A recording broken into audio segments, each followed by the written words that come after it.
அது தெரிஞ்சு பண்ணுங்க. இல்லாத பட்சத்தில் இப்படியே தான் அல்லல் பண்ணணும். நீங்கள் சொன்னால் அந்த மாதிரி என்ன சொன்னாங்க, 10 வயசு 10 வருஷம் ஆகுது கல்யாணம் ஆகிட்டுன்னு.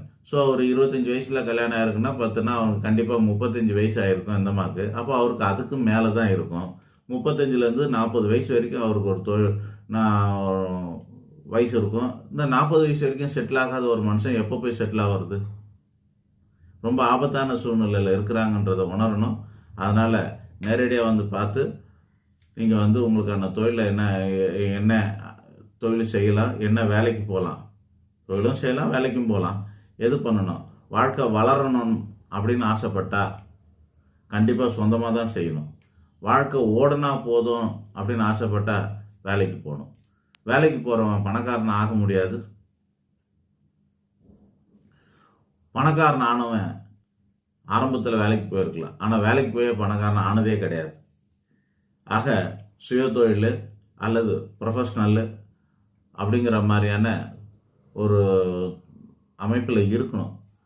ஆனால் எங்கேயோ ஒரு இடத்துல வேலை செய்கிறேங்கிற ஒரு அந்தஸ்தில் இருக்கிறவங்களால மிக உச்சமான இடத்துலலாம் நிரந்தரமாக இருக்க முடியாது. அது கூகுளுக்கு சிஇஓ ஆனாலும் சரி, அதே துறையில் நீண்ட கால நிலையான உத்தியோகத்தெல்லாம் இருக்க முடியாது. சம்பாதிக்கிறாங்க இப்போதைக்கு பெரிய சம்பளம் அப்படின்னா என்ன அர்த்தம்னா அவர் பெரிய வேலைக்காரன்னு அர்த்தம். அவ்வளோதான், பெரிய வேலைக்காரன்னு அர்த்தம். அப்படி தான் அர்த்தம் எடுத்துக்கணும். ஸோ அந்த மாதிரி அது ஒன்றும் தவறு கிடையாது.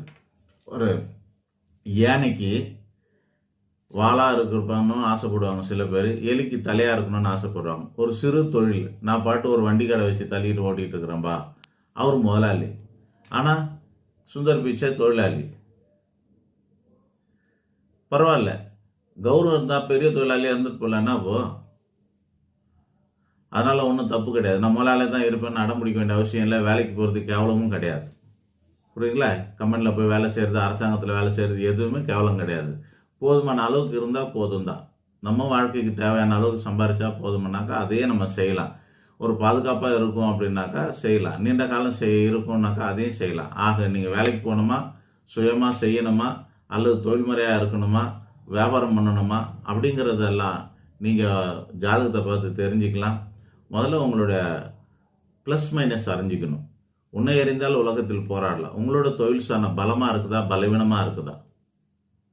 2, அதில் குறை இருக்கிறதா, நிறை இருக்கிறதா அப்படிங்கிறதையும் தெரிஞ்சுக்கணும்.